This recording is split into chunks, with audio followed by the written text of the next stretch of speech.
রথের দিনে মর্মান্তিক দুর্ঘটনা। নন্দীগ্রামে বিদ্যুতের তারে ঠেকল রথের চূড়া। রথ টানতে গিয়ে বিদ্যুৎস্পৃষ্ট হয়ে জখম হয়েছেন অন্তত 15 জন। তাদের মধ্যে 5 জনকে প্রাথমিক চিকিৎসার পর ছেড়ে দেওয়া হয়েছে।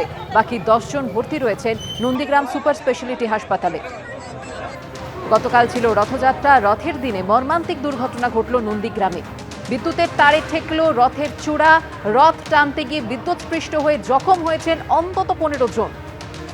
তাদের মধ্যে 5 জনকে প্রাথমিক চিকিৎসার পর ছেড়ে দেওয়া হয়েছে। বাকি 10 জন ভর্তি রয়েছেন নন্দীগ্রাম সুপার স্পেশালিটি হাসপাতালে।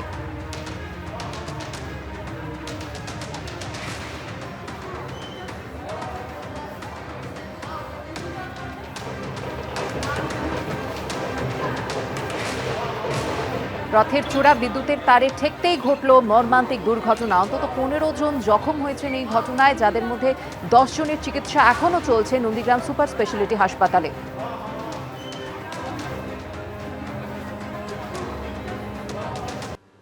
তৃণমূলের রাজ্যসভার সাংসদ পদ ছাড়লেন কোয়েল মল্লিক। তাৎপর্যপূর্ণভাবে এদিনই মোদী সরকারের হেভিওয়েট মন্ত্রী এবং এ রাজ্যে বিজেপির কেন্দ্রীয় পর্যবেক্ষক ভূপেন্দ্র যাদবের সঙ্গে গিয়ে দেখা করেন তিনি। এসবের মধ্যেই তৃণমূলের রাজ্যসভার আরও এক সাংসদও ইস্তফা দিতে পারেন বলে জল্পনা চলছে। 1988 সালে একটি হিন্দি সিনেমা রিলিজ করেছিল তেজাব। এই বলিউডি ছবির একটি গান মারাত্মক হিট হয়েছিল, 1 2 3। কালীঘাট তৃণমূল থেকে যেভাবে নেতা নেত্রীরা হঠাৎ করে অন্য শিবিরে যোগ দিচ্ছেন, তাতে এই গানের সংখ্যা গোনার লিরিক্সও পিছিয়ে পড়ছে। বৃহস্পতিবার তৃণমূলের রাজ্যসভার সাংসদ পদ ছাড়লেন কোয়েল মল্লিক। এরই মধ্যে এবার ঋতব্রত তৃণমূলের পথে রাজারহাট নিউ টাউনের প্রাক্তন তৃণমূল বিধায়ক তাপস চট্টোপাধ্যায়ও। শুক্রবার ঋতব্রত তৃণমূলে যোগ দেবেন বলে জানিয়েছেন তিনি। ভাঙন তো আগেই শুরু হয়েছিল, আর এবার 21শে জুলাইয়ের আগে সেই ভাঙন আরও তীব্রতর হলো। রাজনৈতিকভাবে আরও নিঃস্ব হলেন মমতা বন্দ্যোপাধ্যায় এবং অভিষেক বন্দ্যোপাধ্যায়রা। এর আগে তৃণমূলের রাজ্যসভার সাংসদ পদে ইস্তফা দেওয়ার পর গত 9 জুলাই বিজেপিতে যোগ দিয়ে রাজ্যসভায় যাচ্ছেন সুখেন্দু শেখর রায়, সুস্মিতা দেব এবং প্রকাশচিক বড়াই। এই দুদিন পর 11ই জুলাই মমতা বন্দ্যোপাধ্যায়ের সঙ্গ ছেড়ে ঋতব্রত তৃণমূলে যোগ দিয়েছেন অনুব্রত মণ্ডল। 21শে জুলাইয়ের ঠিক আগে বুধবার ঋতব্রত তৃণমূলের শিবিরে গেছেন মদন মিত্র। আর এবার তৃণমূলের রাজ্যসভার সাংসদ পদ ছাড়লেন কোয়েল মল্লিক। আমি আপনাদের জ্ঞাতার্থে বলি, উনি আগেই ইমেল পাঠিয়েছিলেন এবং থ্যাঙ্কস টু হার যে আজকে উনি ফিজিক্যালি জমা দিতে গেছেন। 13 থেকে কমে তৃণমূলের রাজ্যসভার সদস্য সংখ্যা হল 9। সুখেন্দু শেখর রায়, সুস্মিতা দেব এবং প্রকাশচিক বড়াইকের পর এবার তৃণমূলের রাজ্যসভার সাংসদ পদ ছাড়লেন কোয়েল মল্লিকও। বিদেশ থেকে ফেরার পরই বৃহস্পতিবার রাজ্যসভার চেয়ারম্যান সিপি রাধাকৃষ্ণনের সঙ্গে দেখা করে ইস্তফা দেন তিনি। কোয়েল মল্লিক তো সরাসরি কোনোদিন রাজনীতি করেননি, পলিটিক্সে ল্যাটারাল এন্ট্রি হয়েছিল। উনিও তৃণমূল ছাড়ছেন, অর্থাৎ তৃণমূলের ছত্রছায়ায় কেউ থাকতে চাইছে না। তৃণমূল নির্মূল, আমি এটুকুনি বলতে পারি। তৃণমূল শেষ। আর যারা মানে তৃণমূলের জামার বদলে অন্যরকম জামা পরছেন, তাদেরও মানুষ আবার অন্যভাবে দেখছে। কেউই খুব একটা ভালোভাবে নিচ্ছে না। প্রত্যেকেরই তো অতীত জানা। তাৎপর্যপূর্ণভাবে এদিনই মোদী সরকারের হেভিওয়েট মন্ত্রী এবং এ রাজ্যে বিজেপির কেন্দ্রীয় পর্যবেক্ষক ভূপেন্দ্র যাদবের সঙ্গে গিয়ে দেখা করেন কোয়েল মল্লিক। এখানেই প্রশ্ন উঠছে, তৃণমূলের রাজ্যসভার সাংসদ পদে ইস্তফা দেওয়ার পর এখন কি করবেন কোয়েল মল্লিক? বিজেপিতে যোগ দেবেন? সুখেন্দু শেখর রায়, সুস্মিতা দেব, প্রকাশচিক বড়াইকদের মতো তিনিও বিজেপির হয়ে রাজ্যসভায় যাবেন? সেরকমই ইঙ্গিত দিয়েছেন সুকান্ত মজুমদার। কোয়েল মল্লিক আগে থেকেই প্ল্যান করেছিলেন যে তৃণমূলে তিনি থাকবেন না। আগামী দিনে তিনি ইস্তফা দিয়েছেন, আগামী দিনে তিনি আবার রাজ্যসভায় পৌঁছবেন। যেরকম বাকি 3 জন সাংসদের সঙ্গে হয়েছে, বিজেপির শক্তি রাজ্যসভাতে আরো বাড়ছে। বিধানসভা ভোটের আগে রঞ্জিত মল্লিকের বাড়িতে গেছিলেন অভিষেক বন্দ্যোপাধ্যায়। প্রণাম করে তার হাতে তুলে দিয়েছিলেন তৃণমূলের উন্নয়নের পাঁচালী। আর এরপরই কোয়েল মল্লিককে রাজ্যসভায় পাঠায় তৃণমূল। তারপর 3 মাস কাটতে না কাটতেই এদিন ইস্তফা দিলেন কোয়েল। তৃণমূলের রাজ্যসভার আরও এক সাংসদও ইস্তফা দিতে পারেন বলে জল্পনা চলছে। বিজেন্দ্র সিংহ, ঝিলম করঞ্জাই ও আশাবুল হোসেনের রিপোর্ট, এবিপি আনন্দ। তাঁকে রাজনীতিতে এনেছিলেন মমতা বন্দ্যোপাধ্যায়। এবার তৃণমূল নেত্রীর হাত ছাড়লেন আমলা থেকে রাজনীতিবিদ হওয়া মনীশ গুপ্ত। বললেন, 5-6 বছরে ভালো পদে ছিলাম না। দক্ষিণ কলকাতার সাংগঠনিক পদে থাকলেও তার নামকে বাঁচতে। সূত্রের খবর, আজই মমতা বন্দ্যোপাধ্যায়ের কাছে চিঠি পাঠাবেন মনীশ গুপ্ত। বিগত 5-6 বছরে তো আমি কোনো ভালো কোনো পদে ছিলাম না, ওদের আমি এমনি সময় নষ্ট করে কি হবে ছেড়ে দিলাম। 21শে জুলাইয়ের আগে তৃণমূল ছাড়ার ঘোষণা করলেন মনীশ গুপ্ত, যাকে রাজনীতিতে নিয়ে এসেছিলেন মমতা বন্দ্যোপাধ্যায়। দলই আপনাকে ছেড়েছে বলছে। তো হ্যাঁ, হ্যাঁ, দলই আমাকে ছেড়েছে, মানে আমাকে জুনিয়র ছেলেদের দিয়ে দিয়েছে এখন। হুম। ওদের আমার তো আর কোনো কাজ নেই। 21শে জুলাই নতুন করে পথ চলা হবে। আপনারা ভালো থাকুন, সুস্থ থাকুন, নিজেদের রক্ষা করুন। 1993 সালের 21শে জুলাই পুলিশের গুলিতে যখন 13 জন যুব কংগ্রেস কর্মীর মৃত্যু হয়, তখন রাজ্যের স্বরাষ্ট্র সচিব ছিলেন মনীশ গুপ্ত, অর্থাৎ পুলিশ যে আমলার অধীনস্থ ছিল। মমতা বন্দ্যোপাধ্যায় সবসময় 21শে জুলাই পুলিশের গুলি চালানোর সমালোচনা করতেন, কিন্তু সেই তিনি 2011 সালে প্রাক্তন স্বরাষ্ট্র সচিব মনীশ গুপ্তকে তৃণমূল প্রার্থী করেন। বুদ্ধদেব ভট্টাচার্যের বিপরীতে যাদবপুর কেন্দ্র থেকে তৃণমূলের প্রার্থী হন মনীশ গুপ্ত। জেতার পর তাকে নিজের মন্ত্রিসভায় বিদ্যুৎ মন্ত্রী করেন। শুধু তাই নয়, 2017 সালে মনীশ গুপ্তকে তৃণমূলের রাজ্যসভায় সাংসদও করেন মমতা বন্দ্যোপাধ্যায়। আমাকে ওনারা যাদবপুরে দিলেন বুদ্ধদেব ভট্টাচার্যের বিরুদ্ধে, তখন কি কেউ ভেবেছিল যে আমি জিতবো কিংবা কি তৃণমূল ক্ষমতায় আসবে? তা তো কেউ ভাবেনি। তারপরে আমি একটা ভ্যাকেন্সি ছিল, 3 বছর মাত্র আমি এমপি ছিলাম, তারপরে আমি ফিরে এসেছি। তারপরে তো আমি ইলেকশনেও দাঁড়াইনি, 2021-এও দাঁড়াইনি, 2026-এও দাঁড়াইনি। আমি এখন ছেড়ে দিলাম। মনীশ গুপ্তকে মন্ত্রী করা নিয়ে বারবার চরম সমালোচনার মুখে পড়েছেন মমতা বন্দ্যোপাধ্যায়। যিনি 21শে জুলাই শহীদ দিবস পালন করেন, তিনি কি করে সেই সময়কার স্বরাষ্ট্র সচিবকে মন্ত্রী সাংসদ করতে পারেন? এটা কি শহীদদের অপমান করা নয়? এই প্রশ্ন বারবার উঠেছে, কিন্তু মমতা বন্দ্যোপাধ্যায় নিজের অবস্থানে অনড় থেকেছেন। সেই মনীশ গুপ্তই মমতা বন্দ্যোপাধ্যায়ের সঙ্গ ছাড়লেন। 21শে জুলাই সামনে এই গুলি চালনা নিয়ে একাধিক এটা একদম সম্পূর্ণভাবে ভিত্তিহীন। কোন স্বরাষ্ট্র সচিব কখনো রাইটার্সে বসে গুলি চালান না, এটা অবান্তর কথা। স্বরাষ্ট্র সচিব কি করে তার জন্য দায়ী হতে পারে? লালবাজার থেকে তো আর কন্ট্রোল হয়, সেটা তো আর রাইটার্স বিল্ডিং থেকে কন্ট্রোল হয় না। মনীশ গুপ্ত তৃণমূলে কেন গেছিলেন সেটা মমতা ব্যানার্জি বলতে পারবেন। আসলে যা উনি বলেন মমতা ব্যানার্জি তার যে উল্টোটা করেন, এটা সব ক্ষেত্রে স্পষ্ট। মনীশ গুপ্তর ক্ষেত্রেও স্পষ্ট যে 21শে জুলাইটা একটা আসলে তৃণমূল কংগ্রেস রাজনীতির মনোভাবেই ব্যবহার করেছে। 2011 সালে ক্ষমতায় আসার পর 21শে জুলাইয়ের ঘটনা তদন্ত করতে একটি কমিশন তৈরি করেছিলেন মমতা বন্দ্যোপাধ্যায়। সেই কমিশন তার রিপোর্টও জমা দেয়, কিন্তু 15 বছরে তৃণমূলের আমলে কমিশনের রিপোর্টের ভিত্তিতে কারোর বিরুদ্ধে কোনো ব্যবস্থা নেওয়া হয়নি। কৃষ্ণেন্দু অধিকারী, সুকান্ত মুখোপাধ্যায় ও ঐশী মুখোপাধ্যায়ের রিপোর্ট, এবিপি আনন্দ। কেউ বলছেন মদন মিত্রের সঙ্গে আছেন, আবার মমতা বন্দ্যোপাধ্যায়ের সঙ্গেও আছেন। কেউ আবার অভিষেক বন্দ্যোপাধ্যায়ের বিরুদ্ধে ক্ষোভ উগরে দিচ্ছেন। কামারহাটির বিধায়ক মদন মিত্র শিবির বদল করতেই জল মাপছেন উত্তর 24 পরগনার নেতারা। 21শে জুলাইয়ের আগে আরও নিঃসঙ্গ মমতা বন্দ্যোপাধ্যায়। রাজ্যসভার সাংসদ পদ ছাড়লেন কোয়েল মল্লিক। হাত ছাড়ার ঘোষণা করলেন প্রাক্তন বিদ্যুৎ মন্ত্রী মনীশ গুপ্ত। যুব কংগ্রেস থেকে যাঁর সঙ্গে সম্পর্ক, সেই মদন মিত্র যোগ দিয়েছেন ঋতব্রত তৃণমূলে। কামারহাটি বিধায়ক মদন মিত্র শিবির বদল করেছেন। এই পরিস্থিতিতে জল মাপছেন উত্তর 24 পরগনার ছোট বড় মাঝারি নেতারা। আমরা মমতা ব্যানার্জিকে দেখেই লড়াই করেছি সবাই।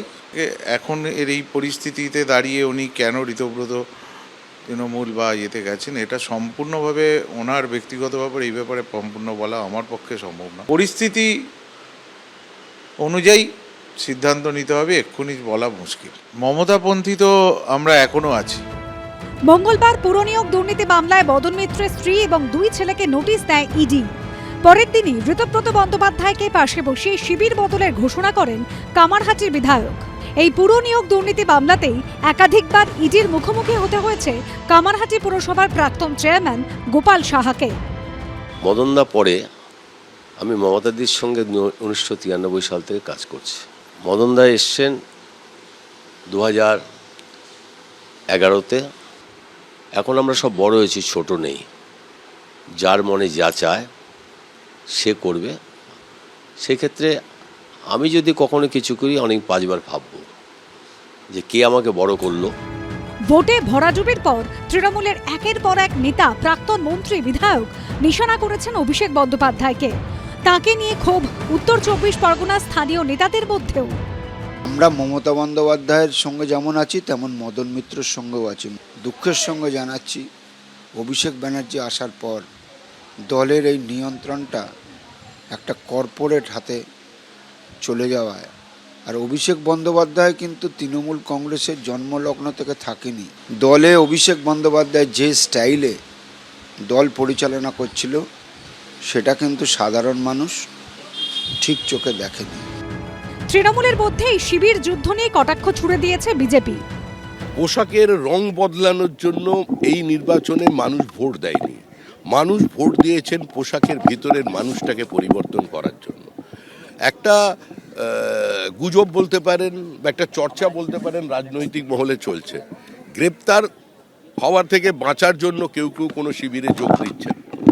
আমরা এ ধরনের কোনো তৃণমূলের দল ভাঙার কাজে আমরা নেই। তবে মদন মিত্র তো কালারফুল বয়, উনি কালারফুল করতে এসছেন হয়তো। কে যে কার পাশে রয়েছেন, কেই বা কখন শিবির বদলে ফেলছেন, রাজনীতির খেলা বোঝা দায়। সমীরণ পাল ও পার্থপ্রতিম ঘোষের রিপোর্ট, এবিপি আনন্দ। 21শে জুলাই পালন নিয়ে তৃণমূলে কার্যত দড়ি টানাটানি চলছে। মেয়র রোডে শহীদ দিবস পালন করবে ঋতব্রত তৃণমূল। হাইকোর্টের অনুমতিতে বিড়লা তারামণ্ডলের সামনে 21শে জুলাই পালন করবে কালীঘাট তৃণমূল। মঙ্গলবার 21শে জুলাই তৃণমূলের শহীদ দিবস, কিন্তু এখন তো আসল প্রশ্ন হলো কোন গোষ্ঠী আসল তৃণমূল? শহীদ নিয়েও এখন টানাটানি, আর তাই 21শে জুলাই নিয়েও এখন কালীঘাট তৃণমূল আর ঋতব্রত তৃণমূলের মধ্যে কড়া টক্কর। আমি শুনেছি এমনকি শহীদ পরিবারগুলোকে 21শে জুলাইয়ের যারা ছিলেন পুলিশ থেকে ফোন করে বলা হচ্ছে এদিক নয় ওদিক যাও, মানে বিজেপির দিকে যাও, বিজেপি স্পন্সর বালিশের দিকে যাও, বালিশ পালিশ করতে যাও। তাদের আবার অনেক টাকার উপহারও দেওয়া হবে। আমরা 40 বছর ধরে এই পরিবারগুলোকে চাকরি থেকে শুরু করে যতটুকু আমাদের সাহায্য করা। দেখুন, আমরা তৃণমূল কংগ্রেস এটা তো বারংবার প্রমাণ হয়েই যাচ্ছে, সবাই আমাদের দিকে চলে আসছে, সবাই আমাদের সাথে রয়েছে, কর্মীরাও আমাদের সাথে রয়েছে। 21শে জুলাই দেখতে পারবেন কিরকম ভিড় হবে। 1993 সালের 21শে জুলাই পুলিশের গুলিতে প্রাণ হারান 13 জন যুব কংগ্রেস কর্মী। তখন যুব কংগ্রেসের নেত্রী ছিলেন মমতা বন্দ্যোপাধ্যায়। এই দিনটাই শহীদ দিবস হিসেবে পালিত হয়।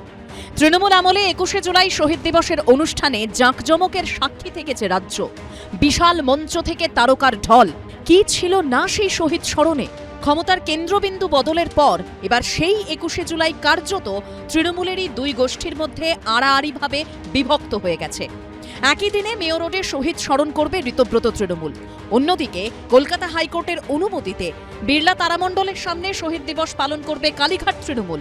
আর সেই উপলক্ষে চূড়ান্ত প্রস্তুতি নিচ্ছে দুই শিবির। 21শে জুলাই অর্থাৎ মঙ্গলবার দিনকে বেলা 12টা নাগাদ তারা ঘটনাস্থলে যাবেন।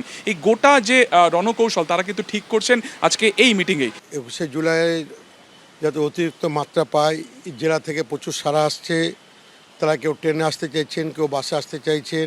মানুষের যা সাড়া হচ্ছে তাতে আমাদের কাছে এখন অবধি 50,000-এর উপর মানুষের টার্গেট আছে, ওরা আসবে বলছে। আমি জানি পুলিশ অনেক জায়গায় বলছে যাবেন না যাবেন না যাবেন না, আটকে দেবো আটকে দেবো আটকে দেবো। আমি প্রশাসনকে বলবো নিজের মতো নিরপেক্ষ থাকুন। দিল্লি টলমল হলেও এখানে কিন্তু ঢলমল হয়ে যাবে। শহীদ মিনারে 21শে জুলাইয়ের কর্মসূচি পালনের অনুমতি আগেই পেয়েছে কংগ্রেস। ওই দিন তারাও শহীদ স্মরণ করবে।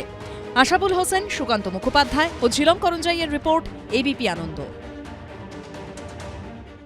রথযাত্রার আবহে ধর্ম, ঐতিহ্য আর রাজনীতির মেলবন্ধন। রানীগঞ্জের রথের উৎসবে সামিল হলেন দুই মন্ত্রী অগ্নিমিত্রা পাল ও অজয় পোদ্দার। মায়াপুরে স্ত্রীকে নিয়ে বিশেষ পুজোয় অংশ নিলেন পঞ্চায়েত মন্ত্রী দিলীপ ঘোষ। কলকাতায় ট্রামে হলো অভিনব রথযাত্রা, ছিলেন বিজেপি বিধায়ক রূপা গঙ্গোপাধ্যায়। রাজনীতির আঙিনা পেরিয়ে কলকাতার রাজপথে এবার দেখা গেল এক অভিনব রথযাত্রা। ট্রাম কলকাতার ঐতিহ্য এবং আবেগের আরেক নাম। তবে শহরের পথ থেকে আজ হারিয়েই গেছে ট্রামের চাকার ঘর ঘর শব্দ। এবার সেই ট্রামকে পুরনো ছন্দে ফেরাতে নেওয়া হলো অভিনব উদ্যোগ। ট্রাম যাত্রা and Calcutta tram users association বৃহস্পতিবার আয়োজন করেছিল ট্রাম রথযাত্রার, যাতে সবার হলেন বিজেপি বিধায়ক রূপা গঙ্গোপাধ্যায় থেকে কংগ্রেস নেতা আশুতোষ চট্টোপাধ্যায়ও। অবিনশ্বর ট্রাম লাইন ঐতিহ্যের রথযাত্রা এবং ট্রাম যাত্রা অ্যান্ড ক্যালকাটা ট্রাম ইউজার্স অ্যাসোসিয়েশনের পক্ষ থেকে এই উদ্যোগ নেওয়া হয়েছে এবং খুব স্বাভাবিক যারা এখানে রয়েছেন তারা অত্যন্ত নস্টালজিক হয়ে পড়েছে। রথযাত্রার উদযাপনটা একটা শুভ দিন হিসেবে আমরা সবসময় জয় জগন্নাথ বলি, সেটার সাথে হয়তো এটাকে কানেক্ট করা হয়েছে। বাট আমার সারা জীবনই মানে ট্রামটা একটা খুব স্পেশাল একটা ইমোশন। ট্রামটাকে আমরা বেছেছি এই জন্যে, ট্রামটাকে কলকাতার চ্যারিয়ট মনে করি। আমাদের হিস্ট্রিতে, আমাদের মিথে, আমাদের শাস্ত্রে আমরা দেখেছি রথের একটা ভূমিকা আছে। আমরা মনে করি ট্রামটাও কলকাতার জন্য একদম সেরকমই তার একটা বৈশিষ্ট্য আছে। কলকাতার পথে ট্রাম যাত্রা চালু রাখতে বহুদিন ধরে আন্দোলন করে আসছে এই সংস্থা। আমরা বহুদিন ধরে চেষ্টা করে যাচ্ছি যাতে ট্রামটা বেঁচে থাকে। তো এবার তো বিজেপি গভর্নমেন্টও ইন্টারেস্ট নিয়েছে, which is very very good. আর আজকে রথযাত্রার দিন এটা আবার নতুন করে এখান থেকে বেরোচ্ছে। খুব ভালো লাগছে এখানে এসে। ক্যালকাটা ট্রাম ইউজার্স অ্যাসোসিয়েশন তাদের যে প্রত্যেক দিনের লড়াই ট্রামকে বাঁচানোর জন্য, এটাকে সাধুবাদ আমরা জানিয়েছি প্রথম দিন থেকে। এই ট্রামের মধ্যে রাখা রথে পুজো করা হয় জগন্নাথ, বলরাম ও সুভদ্রার।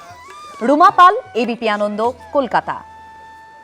এবিপি আনন্দ, এগিয়ে থাকে, এগিয়ে রাখে।